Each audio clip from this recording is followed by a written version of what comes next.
Arizona kettlebell lifters. So we just reviewed the incorrect movement pattern of squatting a kettlebell into a swing rather than using a hip hinge. Okay. Next, we're going to take a look at leaning back with the kettlebell or pulling back with the torso on the kettlebell. So this generally happens for a couple reasons. Okay. The first is that the person's trying to get a lot of height on the kettlebell. So you see them kind of leaning back or pulling with that low back there. See, this looks really nice. Okay, I'm crunchy there. Or the second reason that is they're not really staying really tight at the top. Okay, so they're not squeezing their hips or squeezing the glutes and getting a nice tight hip position there. So at the top, what a big squeeze. I squeeze in here, I squeeze in here. And the other thing I'm worried about here is pushing straight down into the floor. Okay, so it is kind of a lateral movement. Hips are moving from front to back as I swing the kettlebell.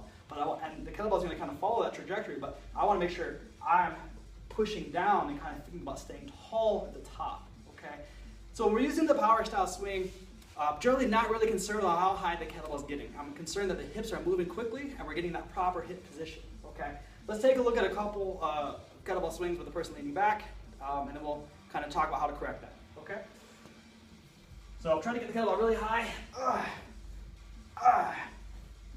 Okay, you can see all that crunching in the low back. So what I want to do is push in hard to the floor and squeeze the glutes. Nice and tight. This should help correct that and take the load off the back. All right, so let's take a look at the third movement fault that often happens. This is no pop in the hips, okay? A lot of times this happens because the person's using a little too much arm in the kettlebell. They're not contracting forcibly through, or they're really worried, again, still worried about the height of the kettlebell as they come through. This works really directly with the second movement fault, which is leaning back or pulling with the torso here at the top to get the kettlebell to a certain height, okay? So the way you really want to, the way you can fix this in your own kettlebell training is making sure that you're staying explosive. You want to think about the swing almost as a jump, okay, like a lateral jump, like a bounding jump, okay, or like I'm going to throw the kettlebell forward through the wall or down the field or whatever it may be.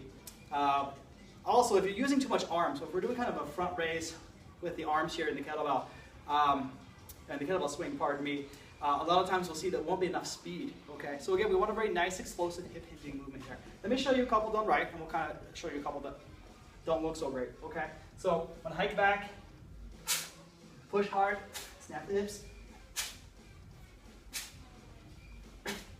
Okay, and again, in my head, I'm imagining either gonna jump forward or throw the kettlebell kind of granny shot style, okay, down the field.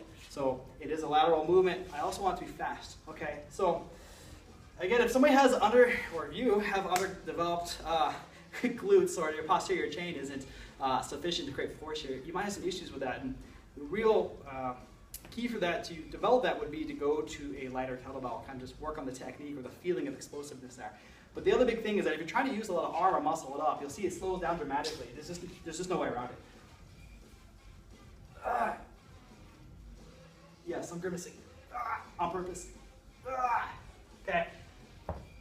While externally it looks like a kettlebell swing, it's just really not fast enough, okay? I'm not really getting full use of why we want to use the swing. It's a lightweight, medium weight, explosive movement I can do for conditioning or to develop that posterior chain in an explosive manner. So make sure you keep your kettlebells fast and explosive. Use a lightweight to develop that feeling of explosiveness or quickness or dynamic movement in the hips. And again, if you have questions or comments, just drop us a line in the comment section below this video and we'll get back to you. Thanks for watching.